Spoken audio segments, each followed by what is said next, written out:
Hi, I'm Dimitris Charalambidis, and this presentation will be about finding intercepts of linear equations. At first, let's start by giving the definition of intercepts. By intercepts of a function, we mean the points on the graph of the function at which the graph cuts or else intersects the axis.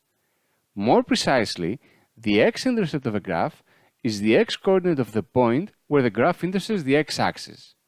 On the other hand, the y-intercept of a graph is the y-coordinate of the point where the graph intersects the y-axis. For example, on the graph we have in front of us, we can see that the red line cuts the x-axis at point with coordinates 4 and 0 and cuts the y-axis at point with coordinates 0.5. Therefore, the x-intercept in this case is 4 and the y-intercept is 5.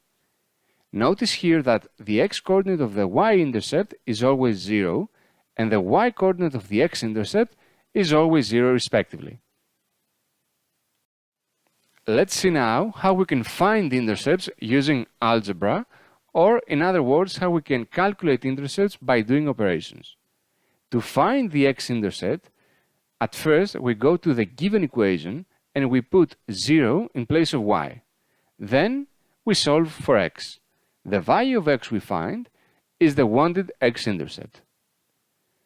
Now about the y-intercept, we do pretty much the same process. We go once again in the given equation, but this time we put 0 in place of x. And we solve for y.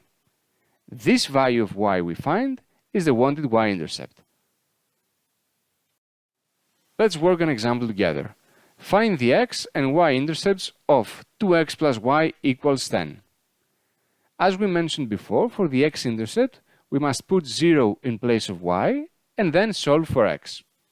Thus, we get that 2x plus 0, since we put 0 in place of y, equals 10. Then, by applying the division property of equality, we divide both sides by 2. And we get that 2x over 2 equals 10 over 2. In other words, x equals 5. Thus, the x-intercept is 5. For the y-intercept, we put 0 in place of x this time and solve for y.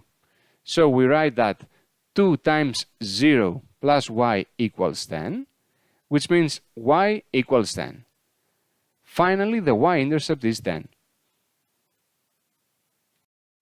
For any questions about this presentation, you can leave comments down below, or you can contact me with one of the following ways, either on my email or in my Facebook page. As always, thank you for your time.